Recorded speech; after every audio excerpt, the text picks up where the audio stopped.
So good day. And today we're here again with Paja. Hi Paja, nice to see you. Hi, good day. Good day. So today we'll briefly talk about CBG, what effects it has and when to use it when, to choose CBG or perhaps CBD instead. Paja, can you briefly tell me what the effects of CBG are? Well, the effects of CBG are generally described as being more neurological in nature. Yeah, it's actually a relatively new cannabinoid with the full name cannabigerol, and the research on it isn't extensive enough yet to clearly say that for a specific diagnosis, you should recommend only CBG. In general, I actually recommend combining CBG quite a lot with CBD. Yeah, because as we know, there's a synergistic effect, but what is generally known is that CBG is recommended for gastrointestinal issues such as ulcerative colitis, Crohn's disease, for Huntington's disease, or for neurological disorders like glaucoma. And that's pretty much all the diagnoses I've come across so far, but as I said, the research is still in its early stages, and I think that over time more diagnoses will emerge where CBG might be preferred. Thank you. And regarding dosage, if I decide to try CBG oil, how should I start dosing it? Is it similar to CBD? So you start with 1 drop 2 or 3 times a day and then gradually increase the dose.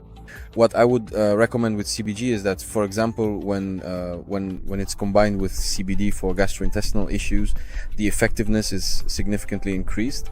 Or conversely, when CBG is added to CBD during evening use, the sedative effect of the daily dose should be noticeably enhanced. So for people for whom CBD alone isn't effective and who see potential in some additional effect, it's a good idea to add CBG to actually support the effect of CBD itself, and this should further enhance that physical relaxation. That's definitely interesting. Tell me, does CBG have any side effects? Is there anything to be concerned about?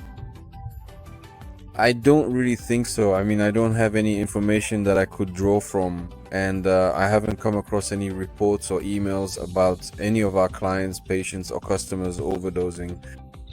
Maybe I can present what is usually said about CBD. So in the case of an overdose, it could potentially lead to restlessness, maybe nausea more or less. Yeah, things like feeling scattered, which can be considered as restlessness. But generally speaking, there aren't currently any significant side effects described. The only thing is, of course, CBG can sometimes taste a bit more bitter because the raw material used doesn't actually contain that much CBG. Generally, the plants from which CBG is extracted contain about 3% CBG. So if you were to further remove the waxes and chlorophyll from the final material, you'd end up with significantly less extract, which would have to be relatively expensive. And I think it wouldn't have such a broad user base anymore. So the taste can be a bit worse. It might taste a bit worse, it might be a bit cloudier, and the oil could be darker in character. And Paja, to wrap up, do you have any recent experiences with using CBG in patients who come to you at the Cannabis Counseling Center? Absolutely. Recently, we added CBG to the regimen of an autistic patient who also suffers from ADHD, and we saw a significant improvement in his ability to concentrate and focus on a task for a longer period of time. The restlessness and hyperactivity were significantly reduced, so that's another diagnosis I forgot to mention.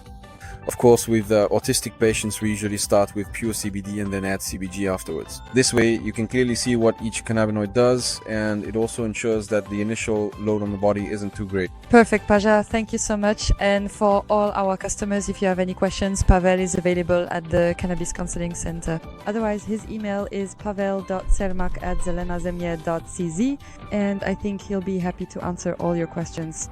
Absolutely. So thank you for your attention, yes, and always promptly. Take care, goodbye. Bye.